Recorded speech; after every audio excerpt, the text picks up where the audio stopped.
Hi, everyone, and a very warm welcome to all of you to this episode of All Things Lean with your host, Madhulika Rajahan. In our last episode, we talked about stage 5 in design thinking process, test. In this episode, we will talk about empathy mapping. Did you know that users are more likely to choose, buy, and use products that meet their needs as opposed to products that just meet their wants? An empathy map will help you understand your user's needs while you develop a deeper understanding of the person you are designing for. There are many techniques you can use to develop this kind of empathy. An empathy map is just one tool that can help you empathize and synthesize your observations from the research phase and draw out unexpected insights about your user's needs. An empathy map allows us to sum up our learning from engagements with people in the field of design research. The map provides four major areas in which to focus our attention on, thus providing an overview of a person's experience. Empathy maps are also great as a background for the construction of the personas that you would often want to create later. An empathy map consists of four quadrants. The four quadrants reflect four key traits which the user demonstrated or possessed during the observation or research stage.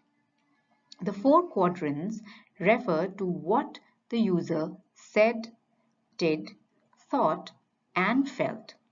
It is fairly easy to determine what the user said and did. However, determining what they thought and felt should be based on careful observations and analysis as to how they behaved and responded to certain activities, suggestions, conversations, etc. When designers want to determine and understand exactly how users will interact with the product, the most obvious method is to test how the users interact with the product. It will be foolhardy and pointless to produce a finished product for the users to test. Instead, designers can provide simple, scaled down versions of their products which can then be used in order to observe, record, judge, and measure user performance levels based on specific elements or the user's general behavior, interactions, and reaction to the overall design. These earlier versions are known as prototypes. They are not necessarily in the medium of the finished product, as they may not be cost effective in terms of time or money. Prototypes are built so that designers can think about their solutions in a different way, tangible products rather than abstract ideas, as well as to fail quickly and cheaply so that less time and money is invested in an idea that turns out to be a bad one. What are the best practices to create an empathy map?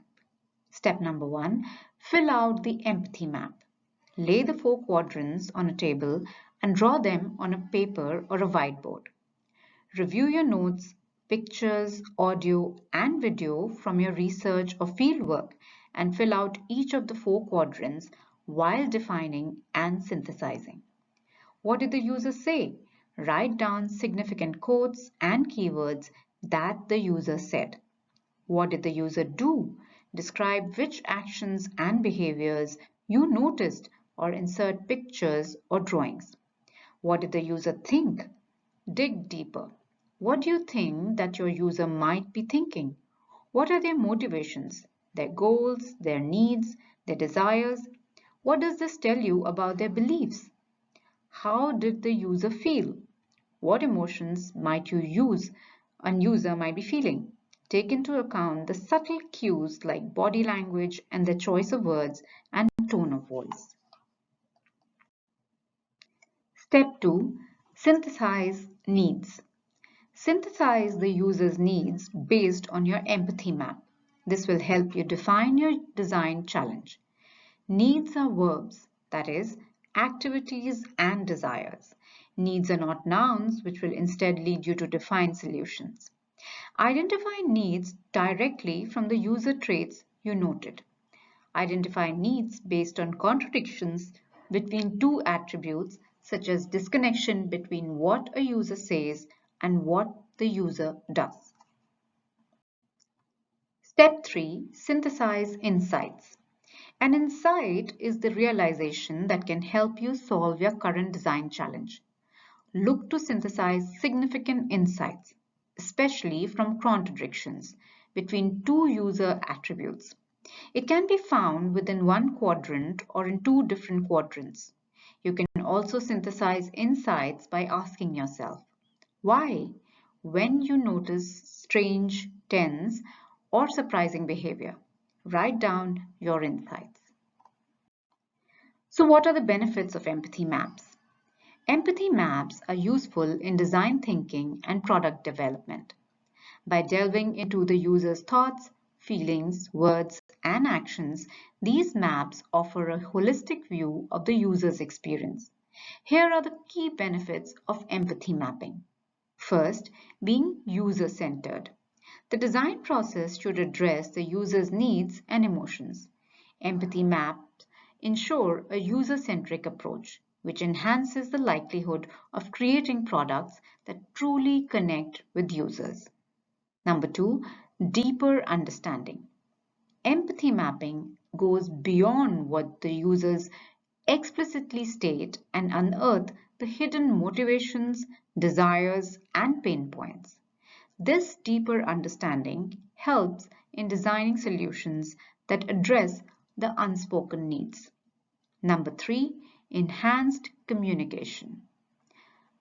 These maps visually and concisely represent user insights so that everyone on the team sees the same information. This makes it easier to communicate finding within cross-functional teams. By following this process, organizations can foster better collaboration among stakeholders and team members. Number 4, identifying opportunities. Empathy maps highlight potential areas for improvement and innovation by focusing on user needs.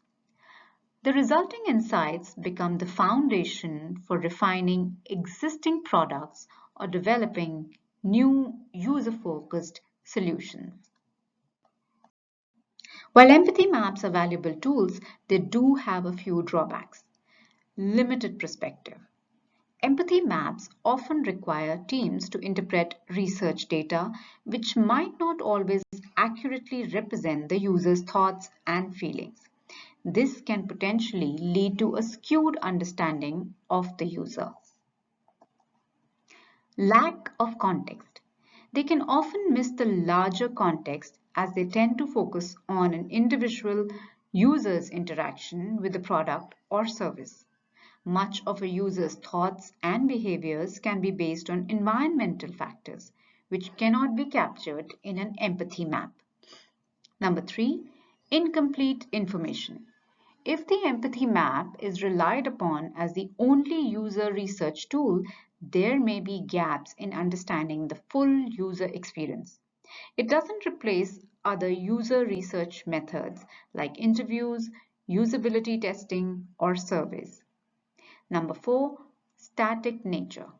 Because empathy maps are static representations, they might fail to capture the dynamic nature of user emotions and thoughts, which change over time and is in response to different situations. Teams must treat the empathy map as an evolving, living document and continually update it to ensure it remains relevant. Always use empathy maps in combination with other research and design methods to ensure a more holistic understanding of users.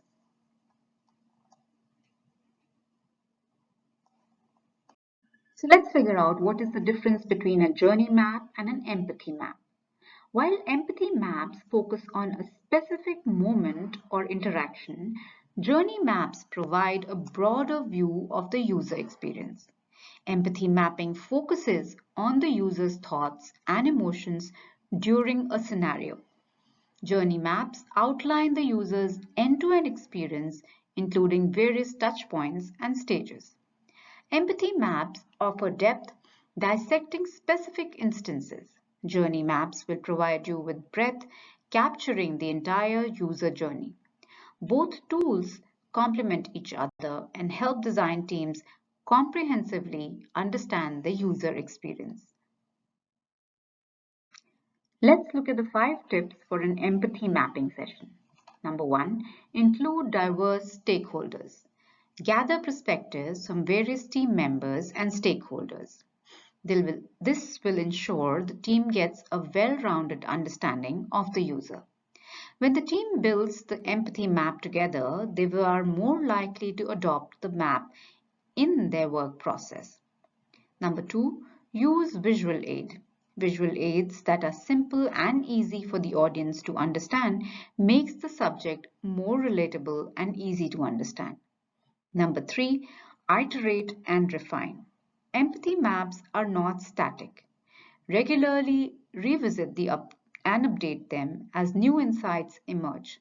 This iterative process ensures that the design remains aligned with the evolving user needs. Number 4, design digital templates. Use digital tools and templates for remote collaboration and create a centralized database of user insights. This will facilitate easy sharing and accessibility for team members.